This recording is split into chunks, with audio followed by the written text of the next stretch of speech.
Today, we are going to talk about one of the most misunderstood gods in Greek mythology, Hades. He is often associated with evil, hell, and darkness. But in Greek mythology, Hades is not a devil-like figure. He is not the god of punishment, but the ruler of order after death. In this first episode, we will explore Hades' origins, his role in the Titan War, and how he became the ruler of the Underworld. According to Greek mythology, everything begins with chaos. Chaos is not emptiness, but a state without order or form. From chaos came Gaia, the earth. Gaia gave birth to Uranus, the sky. Together, they created the Titans, the first divine rulers of the universe. Among the Titans was Cronus, the father of Hades. Cronus overthrew his father Uranus and took control of the cosmos.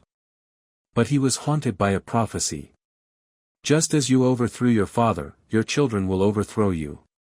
Fear consumed Cronus. Each time his wife Rhea gave birth, Cronus swallowed the child whole. These children were Hestia, Demeter, Hera, Hades, and Poseidon. Hades was swallowed the moment he was born. Cronus did not kill his children. Instead, he trapped them in a timeless, lightless void. Hades grew without seeing the sky. Without knowing freedom. Surrounded only by darkness.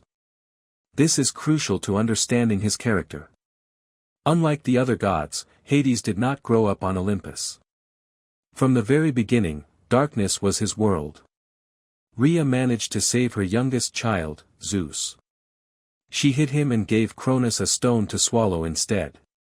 Zeus grew in secret, became powerful, and eventually confronted his father. With the help of a potion, Zeus forced Cronus to vomit his children back up. After a long imprisonment, Hades was finally free.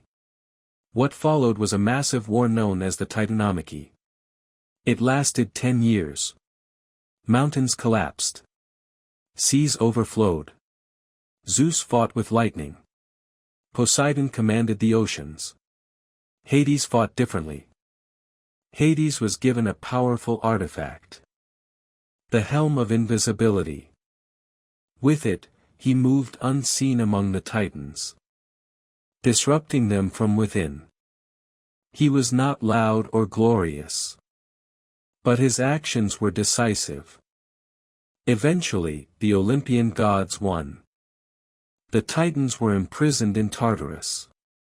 The universe was ready to be divided. The underworld ruled by Hades is not the same as the modern idea of hell. In Greek mythology, all souls go to the underworld, regardless of whether they were good or bad in life. Hades does not punish the dead. He governs the system that determines their fate. The entrance to the underworld is guarded by several key elements. The first is the river Styx. The Styx is sacred, even the gods fear it. An oath sworn on the Styx cannot be broken. To cross the Styx, souls must be ferried by Charon. Charon demands payment. That is why the ancient Greeks placed a coin in the mouth or on the eyes of the dead. Souls without payment are left to wander the riverbank for years. At the gates of the underworld stands Cerberus, the three-headed dog. His job is simple. The dead do not leave, and the living do not enter. Cerberus is not a monster of chaos. He is part of the system. The underworld is divided into regions. Asphodel Meadows. This is where ordinary souls go. Those who live neither great nor terrible lives. Elysium. The resting place of heroes and the virtuous. A peaceful and joyful realm. Tartarus. The deepest and darkest region. Reserved for those who defied the gods, including the Titans. Notably, Hades does not personally torture souls. Justice is delegated. 3 judges decide the fate of every soul. Minos. Rhadamanthus. Aeacus. Hades oversees the process but does not judge himself. This reinforces his role as a ruler of law, not cruelty. Hades rarely leaves his realm. He does not attend feasts or celebrations on Olympus. He is reserved, serious, and rule-bound. For this reason, people feared him. But they also respected him. The ancient Greeks avoided saying his name.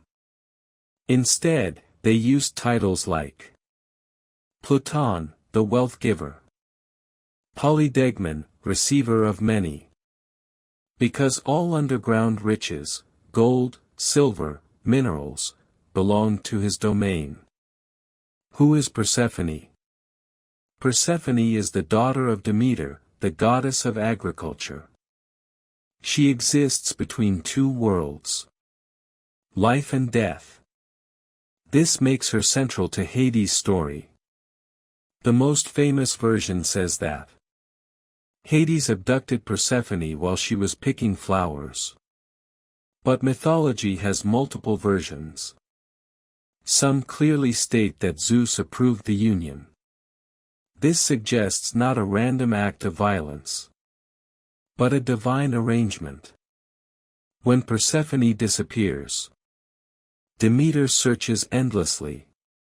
Her grief affects the earth itself. Crops fail. The land becomes barren. Humanity faces starvation. Zeus orders Hades to return Persephone. Hades agrees. With one condition. Persephone must not have eaten anything in the underworld.